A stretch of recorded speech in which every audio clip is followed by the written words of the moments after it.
बिस्मिल्लाहिर्रहमानिर्रहीम। अस्सलाम वालेकुम। आज के वीडियो में हम प्रॉब्लम 3-2A को सॉल्व करेंगे। Majako follows the practice of recording prepaid expenses and unearned revenues in balance sheet accounts. Majako company का नाम है और वो लोग प्रीपेड एक्सपेंसेस और unearned revenues को बैलेंस शीट में लिखते हैं। Maja annual accounting period ends on December 31, 2005 और उनका अकाउंटिंग पीरियड जनवरी 1 से स्टार्ट होता है और December 31 पर एंड हो जाता है। The following information concerns the adjusting entry to be recorded as of that date. हमने ए से लेकर एफ तक हमें जो ट्रांजेक्शन्स दी हुई हैं हमने उनकी एडजस्टिंग एंट्रीज रिकॉर्ड करनी है। ट्रांजेक्शन ए में है office supplies account started the year with a 3000 balance. जब साल शुरू हुआ तो हमारे पास 3000 बैलेंस था। During 2005 the company purchase supplies for 12,400 which was added to office supplies account. और 2005 के दौरान हमने 12,400 की सप्लाइज खरीदी हैं। Inventory of supplies available at December 31, 2005 total 2640। और जब साल ख़त्म हुआ तो हमारे पास 2640 की सप्लाइज थी। अब हमने रिकॉर्ड करना है कि हमने कितनी सप्लाइज यूटिलाइज की हैं।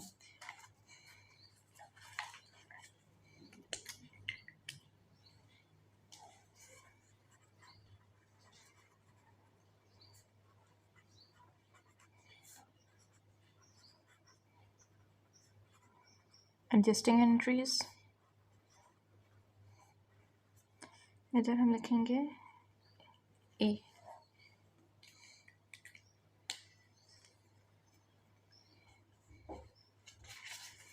सबसे पहले हमने देखना है कि हमारे पास सप्लाइज थी साल के शुरू में 3000 और एक साल के दौरान हमने ख़रीदी हैं 12,400 की सप्लाइज और साल के आखिर में हमारे पास बच गई हैं 2640 की सप्लाइज। हमने फिर कितनी सप्लाइज यूज़ की इसको हम कैलकुलेट करेंगे। 12,400 प्लस 3,000 इज इक्वल 15,400। उसमें से जब हम माइनस कर देंगे 2640 तो ये आ जाता है 12,760 के इक्वल।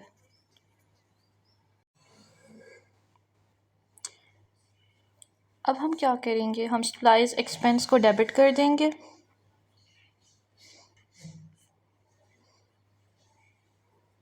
$12,760 से और हम सप्लाइज को क्रेडिट कर देंगे 12,760 से। सप्लाइज हमारा एसेट है और जब एसेट कम हो जाता है तो हम इसको क्रेडिट करते हैं। नेक्स्ट हमारे पास ट्रांजेक्शन बी है। N analysis of companies insurance policies provided these facts. The total premium for each policy was paid in full at the purchase date and the prepaid insurance account was debited for the full cost. Note that year-end adjusting entries for prepaid insurance were properly recorded in prior years.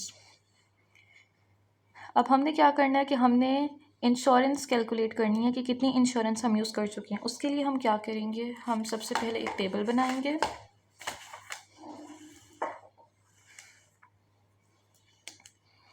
इधर हम लिखेंगे B और इधर policy cash per month, months covered,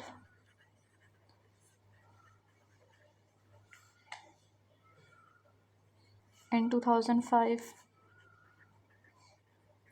और फिर insurance expense of 2005।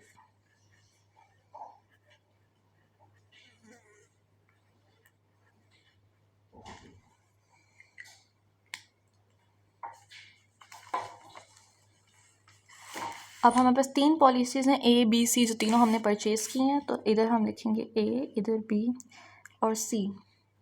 हमने cash per month calculate करना है। अप्रैल 1, 2004 को जो पॉलिसी परचेज़ की थी उसकी कॉस्ट थी 15,840 और ये 24 मंथ्स के लिए थी। अब हमने कैलकुलेट करना है कि एक मंथ की जो कॉस्ट है वो कितनी है। उसके लिए हम क्या करेंगे, टोटल कॉस्ट को टोटल मंथ से डिवाइड कर देंगे। 15,840 divided by 24 is equal divided by 24 is equal 660। तो एक मंथ की कॉस्ट है 660। नेक्स्ट है अप्रैल 1, 2005 को हमने जो पॉलिसी परचेज़ की है उसकी कॉस्ट है 13,068 और ये 36 मंथ्स कवर करेगी, तो हम 1 मंथ की लिखेंगे divided by 36, 13068 divided by 36। 1 month की कॉस्ट है $363। इसको हम रिकॉर्ड करेंगे। और जो पॉलिसी सी है वो हमने परचेज़ किया अगस्त 1 2005 को, और उसकी कॉस्ट है 2700, और ये 12 मंथ्स कवर करेगी। 2700 को हम 12 से डिवाइड करेंगे तो आंसर आ जाता है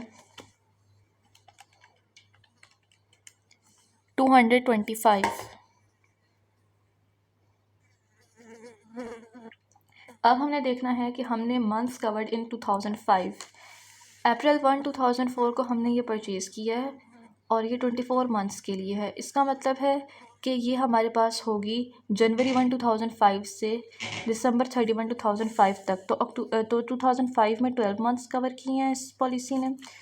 और सेकंड पॉलिसी है 36 मंथ्स की, और ये हमने परचेज़ किया अप्रैल 1 2005 से। तो अप्रैल 1 से लेकर दिसंबर 31 तक कितने मंथ बनेंगे? अप्रैल, मई, जून, जुलाई, अगस्त, सितंबर, अक्टूबर, नवंबर, दिसंबर। इसका मतलब है 2005 में इसने 9 मंथ्स कवर किए हैं। और जो लास्ट है वो हमने अगस्त 1 को परचेज़ किया, तो ये हो जाता है अगस्त, सितंबर, अक्टूबर, नवंबर, दिसंबर। तो इस पॉलिसी ने 5 मंथ्स कवर किए हैं। अब हम इंश्योरेंस एक्सपेंस को कैलकुलेट करने के लिए मल्टीप्लाई करेंगे कैश पर मंथ को मंथ्स कवर्ड इन 2005 से। सबसे पहले हम 660 को मल्टीप्लाई करेंगे 12 से, आंसर आ जाता है 7920।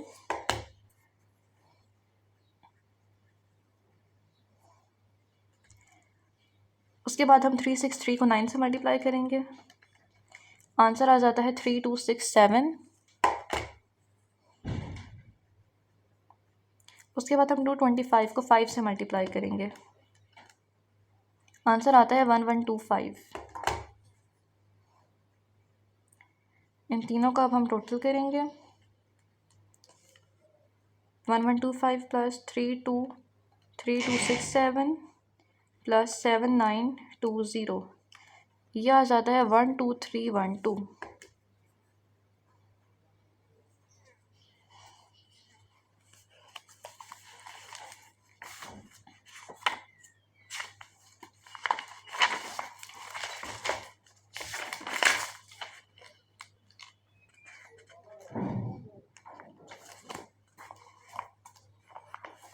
अब हम इंश्योरेंस एक्सपेंस को डेबिट करेंगे 1231 से, और प्रीपेड इंश्योरेंस को क्रेडिट कर देंगे।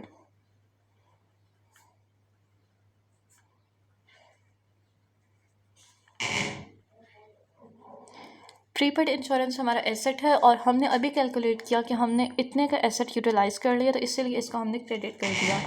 थर्ड ट्रांजैक्शन है transaction C. The company has 15 employees who earn a total of 2100 in salaries each working day. Company के पास 15 एम्प्लॉयज़ हैं और उनकी एक दिन की सैलरी है 2100। They are paid each Monday for their work in the 5-day work week ending on the previous Friday. जब वो एक हफ्ता काम करते हैं मंडे से फ्राइडे, तो उनको नेक्स्ट मंडे यानी नेक्स्ट वीक के मंडे को सैलरी दी जाती है। Assume that December 31, 2005 is a Tuesday and all 15 employees worked the first 2 days of that week. Because New Year days is a paid holiday, they will be paid salaries for full 5 days on Monday, January 6, 2006. अब जब हम दिसंबर 31, 2005 आया, तो 2 दिन वो लोग काम कर चुके थे, तो 2 दिन की सैलरी अभी देनी है। तो हम क्या रिकॉर्ड करेंगे? ट्रांजैक्शन सी में हम लिखेंगे सैलरीज एक्सपेंस कितना है,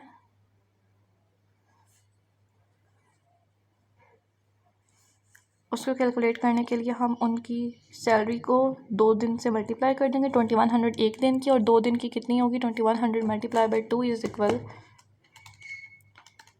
4200। तो 4200 को हम डेबिट करेंगे सैलरीज एक्सपेंस में, और सैलरीज पेएबल जो सैलरीज अभी हम पे करेंगे उसको हम क्रेडिट करेंगे 4200 से। नेक्स्ट है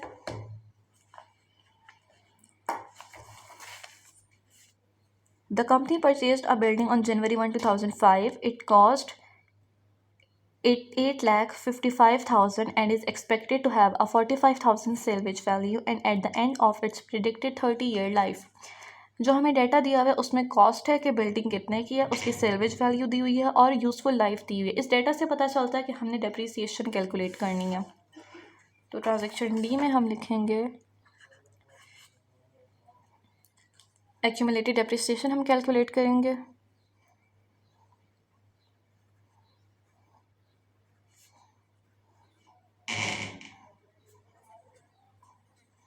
उसका फॉर्मूला है cost minus salvage value divided by useful life. Cost कितनी है? 8,85,000, 8,55,000।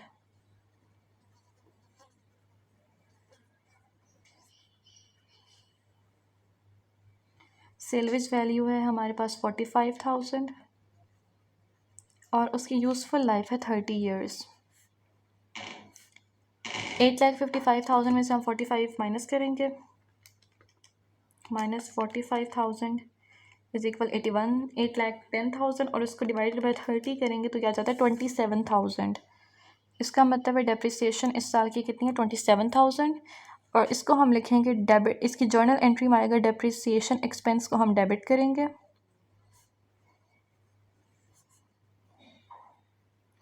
27,000 इधर इज इक्वल नहीं आएगा, इधर 27,000 से हम डेबिट करेंगे और एक्यूमुलेटेड डेप्रिसिएशन को हम क्रेडिट कर देंगे 27,000 से।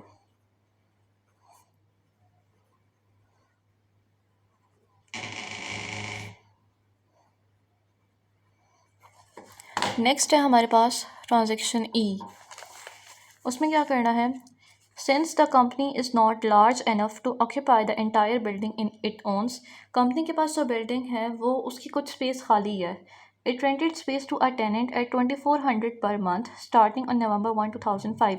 तो कंपनी ने क्या किया है, किसी को स्पेस रेंट पर दे दिया और एक मंथ का रेंट है 2,400। The rent was paid on time on November 1 and the amount receive was credited to the rent earn account. However, the tenant has not paid the December rent. The company has worked out an agreement with the tenant who has promised to pay both December and January rent in full on January 15. The tenant has agreed not to fall behind again. तो नवंबर का rent तो दे दिया tenant ने, लेकिन जो दिसंबर का rent था वो पे नहीं किया और टेनेंट ने कहा मैं आपको जनवरी में रेंट पे कर दूंगा दोनों मंथ्स का 15 जनवरी को। तो अब हमने रिकॉर्ड करना है कि उस रेंट को जो हमने अभी रिसीव नहीं किया, हम क्या रिसीव करें, हम क्या लिखेंगे, रेंट रिसीवेबल को हम डेबिट करेंगे। ये हमने अभी रिसीव करना है, ये दिसंबर का रेंट है और एक मंथ का रेंट 2,400 है तो 2,400 को हम डेबिट कर देंगे और रेंट अर्न को हम क्रेडिट कर देंगे 2,400 से। उसके बाद नेक्स्ट है हमारे पास लास्ट ट्रांजैक्शन है। On November 1, the company rented space to another tenant for 2,175 per month. The tenant paid 5 months rent in advance on that date. The payment was recorded with a credit to the unearned rent account. हमने एक और tenant को space rent पर दिया $2,175 per month पे और उसने फ़ौरन हमें हमें 5 मंथ्स का रेंट पे कर दिया है। अब हमने क्या करना है कि जब उसने नवंबर को पे किया, इसका मतलब है कि 2 मंथ्स का रेंट एक्सपायर हो जाएगा जब हम December 31, 2005 की रिकॉर्डिंग्स करेंगे। तो हमने इसको रिकॉर्ड करना है।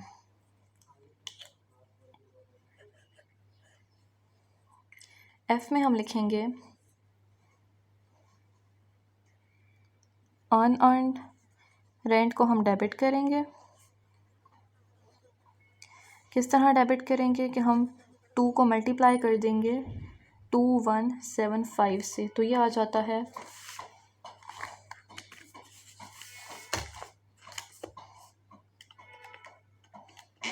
4,350। इसको हम डेबिट करेंगे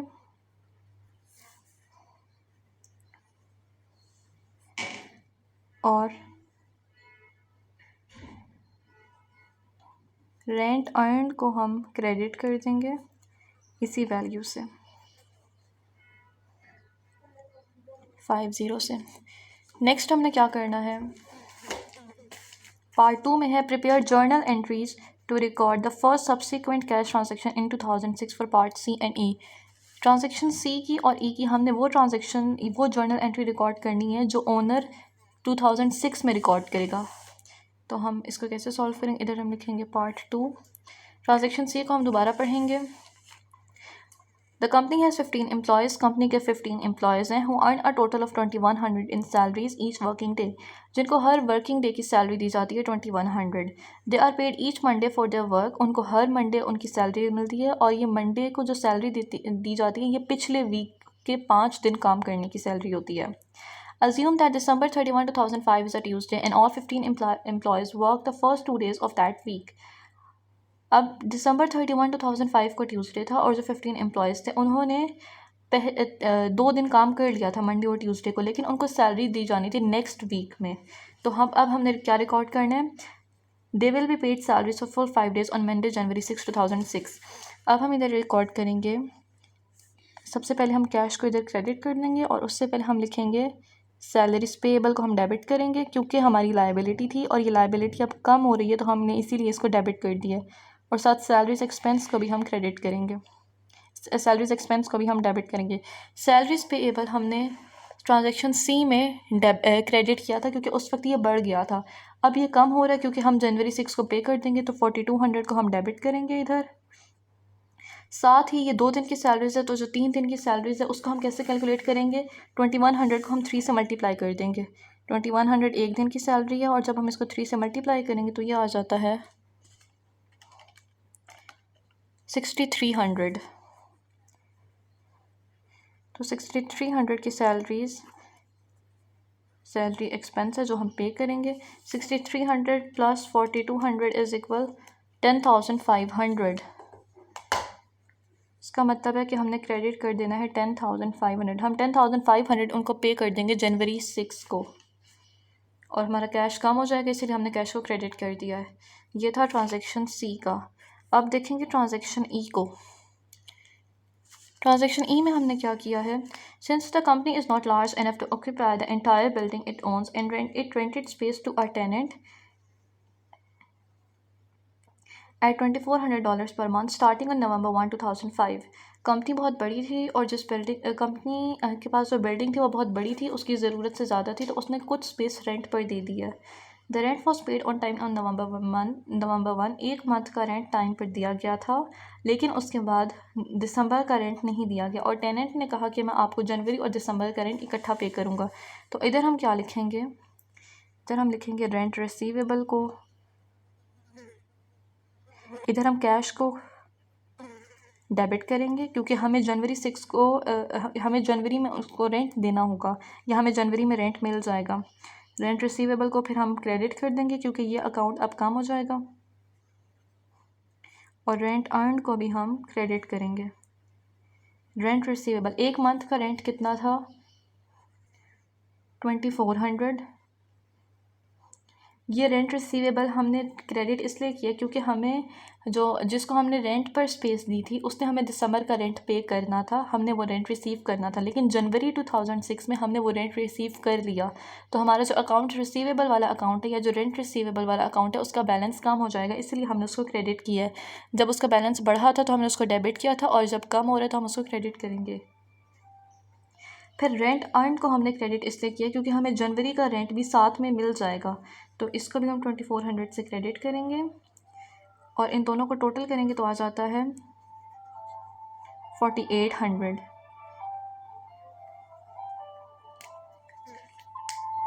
इस क्वेश्चन का आंसर यहीं तक है। अगर आपको कोई चीज़ समझ नहीं है तो आप कमेंट्स में क्वेश्चन करके पूछ सकते हैं। I will try my best to answer you. Thank you so much for watching. अल्लाह हाफिज़।